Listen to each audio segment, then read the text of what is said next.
Hello everyone, it's Jennifer and thank you for joining me today.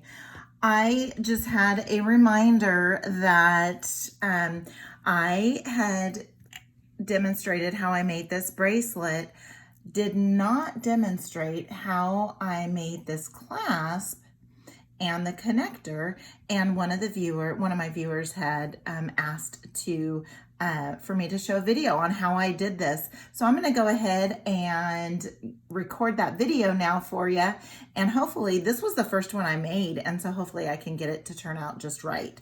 And I had also done the same thing on this bracelet. This was a design from Nilay Patel at Silver Silk and More. He's the one that makes this gorgeous pipe chain. And he had, so this was actually the first one I'd ever done. And when I made the connector for this, since I have wire running through the chain and the beads, I didn't need to make a connector. For this one here, or the connector was part of the actual bracelet. For this one here, I attached the connector onto the, directly onto the bracelet here. And the way the hole was for this incredible enamel chain, this is enamel chain that I get from Jesse James Beads. When you disconnect it, there's little tiny rings holding these little connectors together, and the way the hole that I used worked was it was perfect to have this laying down just like this, and it won't always be that way, so just be aware of how you want your connector to connect and how you want your hook to hook onto that connector, the orientation of that. And so what I'm going to do is show you how I made this little set here. And what I'm going to use is I'm going to bring out my chain nose pliers. I'm using these chain nose pliers because that very, that initial turn that I did right here is with the very tippy tip of that. And then you can come in and use the largest part of your chain nose pliers, or if you want to make sure, like for these, I'm really weird this way. I like all of the loops to be the same size. And so this loop here is the same size as this loop here. And so I used the stepper so that I can make sure that I get that the same. Also too, what to keep in mind is that your connection's gonna have to go through this side here too. So just keep in mind the size of your loop here and how it relates to what you're gonna be connecting it to. This one is, I could have probably done this that same size, but I just wanted a little bit of texture, something just a little bit different.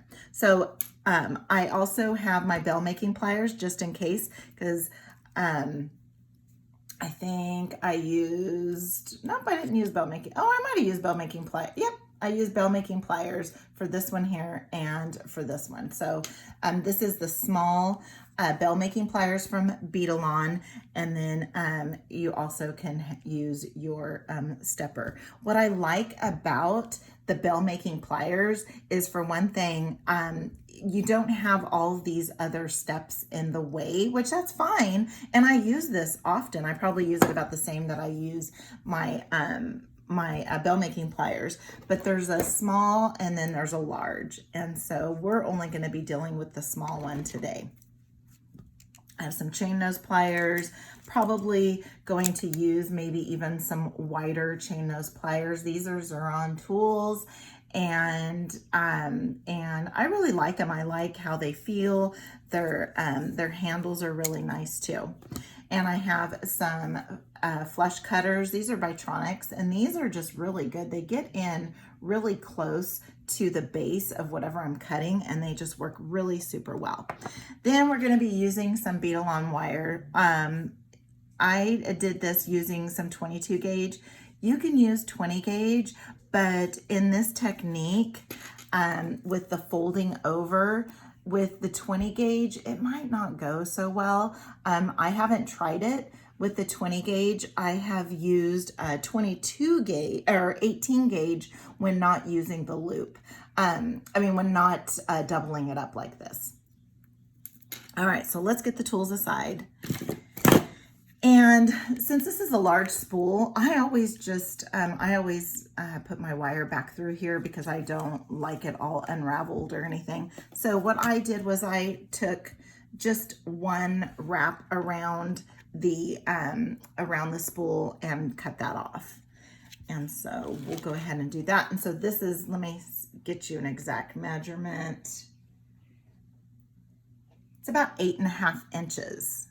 So we can go ahead and work that way. So what I am gonna go ahead and do is the first thing I'm gonna do is I'm gonna go ahead and make my, my loop here. And what I did was I went down about an inch or so. So I went down about an inch. And what I'm going to do is take my chain nose pliers and just give it a bend. And we're gonna give it a bend all the way around to where it looks like this, okay? Then what we're gonna do is we're gonna start just very carefully pinching those. I'm gonna be pinching this way, so straight up, but I wanna bring these wires together. So I'm gonna bring them down just a little bit. And I'm just gradually, not one big squeeze, just gradual little squeezes, just kind of feathering the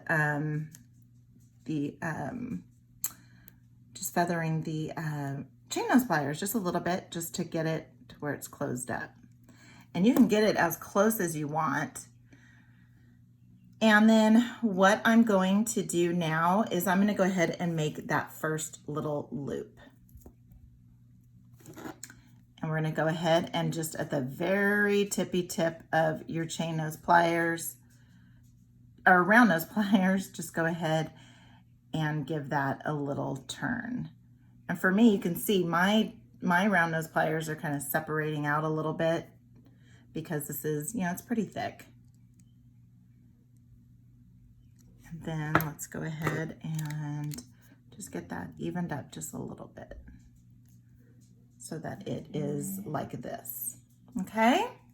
Now what we need to do is we need to form this loop. So we're gonna go ahead and form this loop. And we're gonna do that by grabbing our chain nose pliers, or you can grab your bell making pliers if you want to make sure that when you're making these loops that you get the same size every time. So I'll go ahead and demonstrate with the bell making pliers. And I want it to go over this larger mandrel here out of the two. And so I'm going to have my P is actually, it's gonna look like the top part of a Q. And then I am going to go ahead, and while I have pressure down here, I am just going to roll that down just like that until it meets. And it's okay that it meets because you can adjust it once you get it onto your, on whatever you're doing. And again, this is a smaller version of what I made. For this one here, I think you can see the difference. I think for this one here, I went down 1.5 inches. And so this one here is just about 1 inch, just for a small one. I'm gonna actually be using this on a small piece of dainty jewelry. So I thought, oh, I'll go ahead and make this. And then it was, oh no, I was supposed to do a video. And so now I have a very small tail. You see how I have a tail here?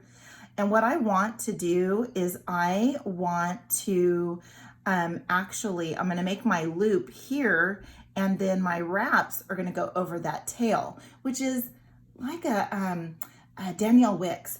I learned that from Danielle Wicks, so that I am not doing a loop here and then doing another loop on top of it, because then that can just be too bulky. And she did this in her, if you go to her YouTube, if you Google Danielle Wicks owl, that's how I got it on her YouTube. I can't remember if it's her YouTube channel or if it's Michael's or John Bead. So now that I have that right there, I'm going to go ahead and I want to make my bend right at that base. And so my bend is going to go where I have this, just like this. Okay, so I can see that there, and I am just going to go ahead and bend it right there. So I'm going to go right here and give it the bend. Okay, and then I'm going to give it a little bit more bend. I want that 90-degree angle bend. And then I'm going to come in here and I am going to go, I have little markings, and so I'm going to go, this little first marking is about halfway. And so I'm going to go about halfway in between that halfway. And I'm just going to go ahead and make my standard wrap. And so I'm going to go ahead and form that wire around the top barrel.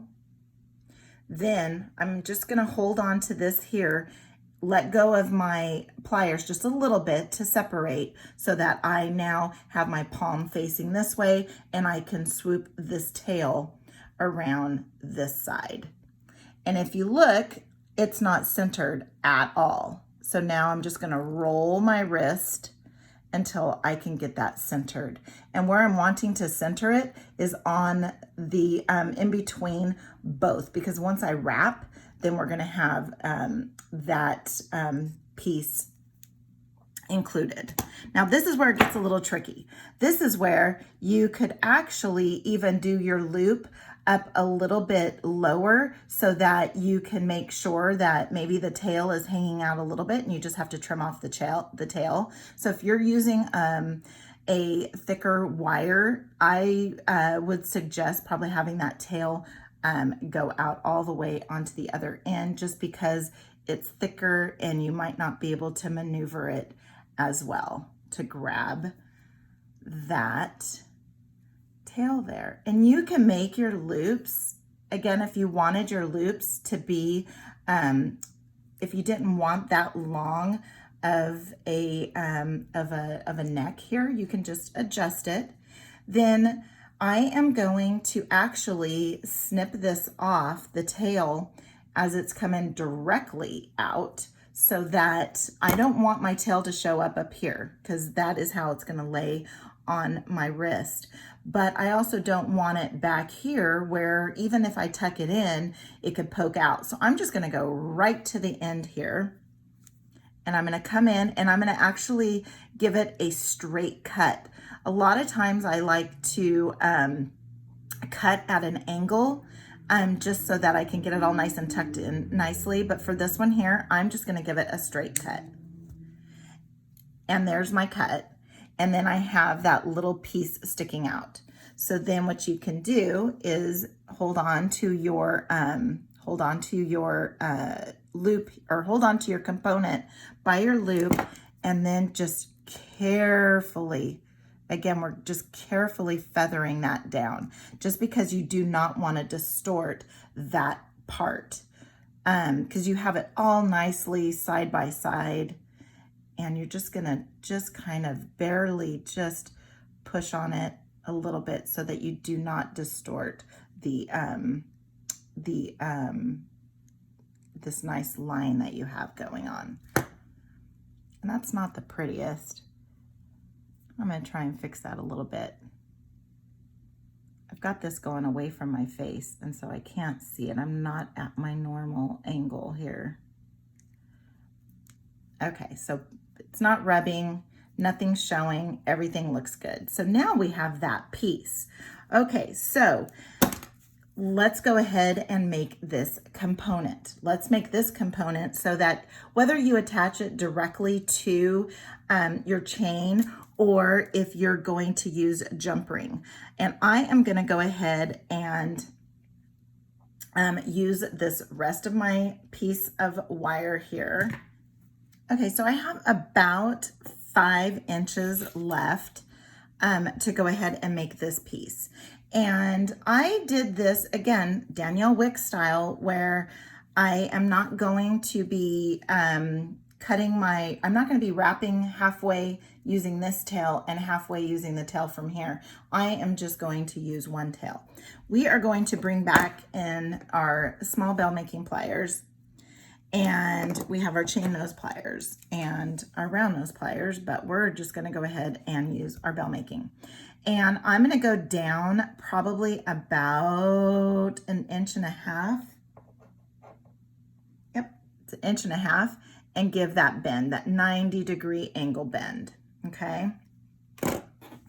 This side, I want to have my small bell up on top. And you'll see why, once we do the other side, why I chose it this way. And so it doesn't matter where you put it on the bell making mandrel here, on the bell making mandrel, because then it's the same size all the way across. So we're going to form over just like we normally do. Again, my palm is facing me. You can't see that, but my palm is facing me. I'm going to hold on to it. I'm going to twist, and then I'm going to go ahead and scooch that over to the back, and it is not lined up the way I want. And so now I have my lollipop or stop sign. Now I need to make this other side, right? And so for this one here, this is going to be more dainty. So I'm not going to have my neck be as long. And so I am going to go, and actually, you know what? I'm going to go ahead and let me look here. I think I could probably use the small on both. Yep. I'm going to go ahead and use the small. So I'm going to be using the small bell making pliers on this. Okay, so I'm only going to use small. Now what we're going to do is I just want a small neck. Okay, so I'm going to come in with my chain nose pliers, my thinner ones. These are thinner. These are a little bit wider. And so I'm going to just come in and give that 90-degree angle bend. Okay. And what I'm going to do is come in, and as you can see, it's a little bit difficult for me to get all the way in up against that. And that's why I wanted to go ahead. That's why I wanted to use the large for this side. Maybe I'm going to go ahead and use the large on this side, just because you see how this scooches up against. Now, the way that I could have got around that is if I wanted to use my small on this side, I would have just made a longer neck. So let's go ahead, and the reason why I want to be able to get in there is because once I get this moved around, and we're going to do this just a little bit differently than we normally do, I'm going to want to bend I'm actually, instead of having the tail go out, the tail's going to come straight down, and I'll show you how we're going to do that. Okay, so now let's go ahead and do it exactly as we do. However, though, I'm going to go behind this tail here. Okay, I'm still going to hold it, but I'm going to do everything is going to go behind my component. Okay, and I'm a little off center, not much, but there we go there. Okay, then what I want to do is I'm going to turn it this way, is I want my tail to be going straight up and down. So what I am going to do is I am going to put my large bell, which that's the whole size, and then I'm going to bring that small one right up against that neck so that I can just bend that straight up and down, and I did not do anything to the integrity of that loop. It's staying intact, right? And look at that. Okay, so now I'm going to do something that we don't really do, and that is I'm going to put my chain nose pliers over both pieces of wire. Now I'm not holding on tightly at all. I'm not going tight, and that's probably why the 22 gauge works really well too, is because then I can go ahead and come in and start wrapping, and again I have a hold of that other tail plus the loop. but I do not want to ruin that loop. So I don't have a very tight grip on it at all. And since we're using 22 gauge, even though it is German style wire, it is still, it's still easy to wrap around. Okay, so now what we're going to do is we're going to go ahead and come in and cut off this tail. And we're going to cut it off again, a straight on cut. And then I'm going to come in I'm going to try and get a little closer, my face get a little bit more closer, just so that I can try and get it a little bit cleaner than I did the other one. Okay, perfect. Now I have this. And so all I want to do is I'm going to come in very, very close to that base, the wraps, and I'm going to give it a little bit of a trim.